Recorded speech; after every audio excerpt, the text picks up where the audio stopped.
Hello, I am Dr. Anthony Hoyoung Ahn of Pepperdine University, and I'm joined by Dr. Kelty Logan of University of Colorado Boulder. Every year, 5 papers are singled out for awards at the annual American Academy of Advertising Conference. This year, Kelty and I will be interviewing the authors who produce these awards-winning papers. Today, we'll be talking about the paper that received the Best Student Paper Award, titled ASMR in Advertising and Its Effects, the moderating role of product involvement and brand familiarity. I am happy to welcome Boyoung Kim and Hayoung Sally Lim, the two authors of this paper. The first question to Sally is this paper part of a larger research stream that you have been working on, or does it represent a departure, like a new area of research for you? Well, for me, it was a new research area in terms of research topic, still addressing ASMR advertising and exploring its effects. But however, in terms of theory, it was in line with my research stream, elaboration likelihood model, which is one of the notable persuasion models and the first theory I learned in graduate studies. And I am still using it a lot in my theory, my research studies. So our research project was a great combination of theory and practice, as I contributed to the research project from the theoretical perspectives, analyzing the data and putting it in a research paper, while Boyoung, my co-author, was putting her practical sense in the research project, designing all the experiment and coming up with a fascinating the topic ASMR advertising. What I would like to ask is what inspired the questions that this paper addresses? Motivation and an inspiration for this paper was the 2019 Super Bowl ad. I don't know if you guys watched. It was Michelob Ultra ASMR advertisement. And then after watching that advertisement, I thought it was pretty fascinating. And then started searching that advertisement on YouTube.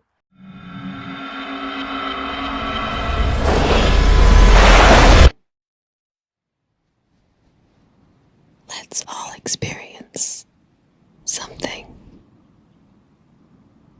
together.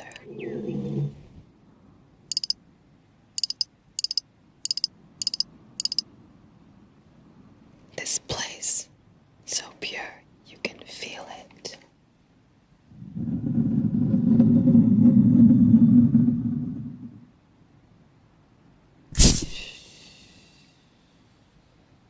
This beer, so pure, you can taste it.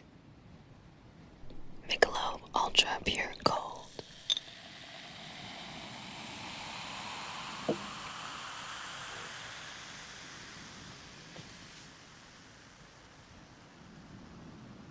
Beer in its organic form.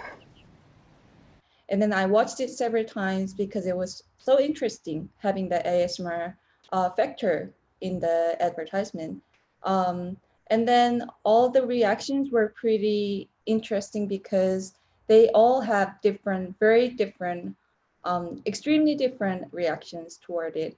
Like some people like this, some people were like, oh, this was the best ad among the, Super Bowl ads. But some people were like, this was the worst ad. Like we were watching the game and that were like pretty exciting, but then all of a sudden this quiet advertisement comes up and then it ruined the mood. So I was like, oh, so deploying the expector into the advertisement is, I thought it was a pretty sophisticated technology, but then some people like it, some people dislike it. So it was pretty interesting, reaction. So I wanted to study more deep. So that's how I started this research. And then Sally gave me this good idea of elaboration likelihood model to this theory. And then I applied the theory to this phenomenon. And then, yeah, that's how we started. And then that's what the inspiration was for this study. According to ELM, elaboration likelihood model, there are two persuasion routes that an individual may be more likely to take while processing a persuasive message, either systematic processing, like focusing on the content and going through more careful and systematic processing to come up with judgmental decision of the message.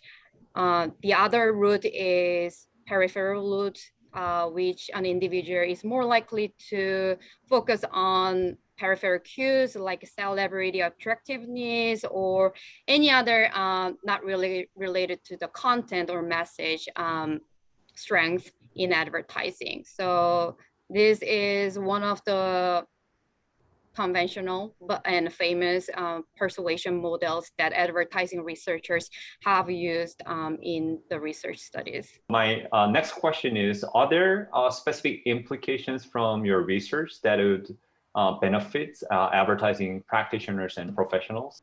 Based on what we found in this study, for advertising professionals, we would like to suggest using ASMR effects. If you are launching your new brand, ASMR advertising might not be effective. But if your brand is already familiar with your consumers and having a number of followers on social media, then ASMR advertising can be effective to highlight a new aspect of product or offering a new brand experience to your consumers. And as we see in advertising trend, that a majority of ASMR advertising is focused on the food and drink market, which reminds of our research finding that ASMR effects are greater when product environment is low. So besides the food and the drink market, there can be another product category, which is low environment, but also effective to use ASMR effects in their advertising.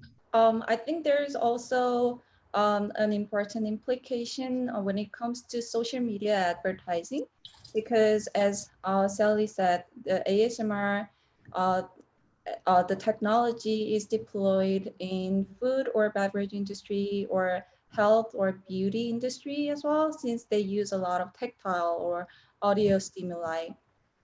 So I think since in social, when we do the social media, there's not just demographic, but also psychographic factor, psychographic targeting is very important.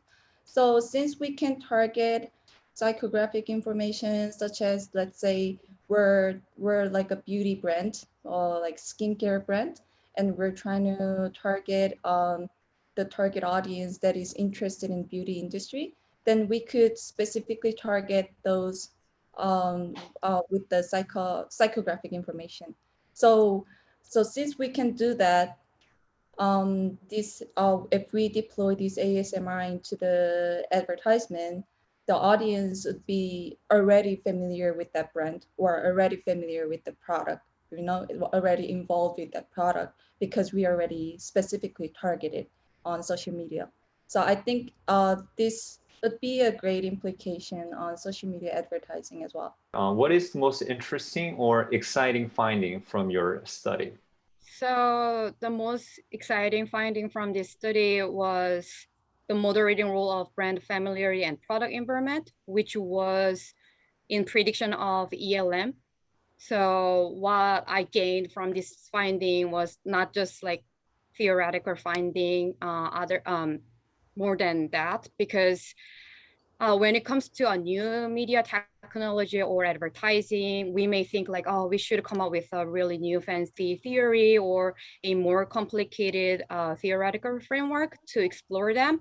But as our study shows, like using a very basic and fundamental theory can be a good start to exploring a new media or advertising type, which uses different sensory appeals like ASMR.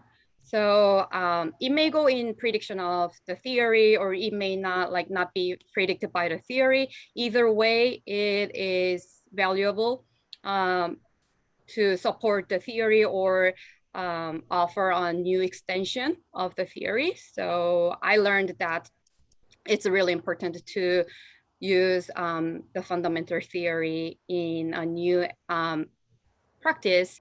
For me, also bringing the ASMR factor as a heuristic cue in the elaboration likelihood model was pretty interesting part of the research. Thank you so much, Boyoung and Sally, again. Thank you so much for joining us today to talk about your paper. And of course, thanks to our viewers for joining us.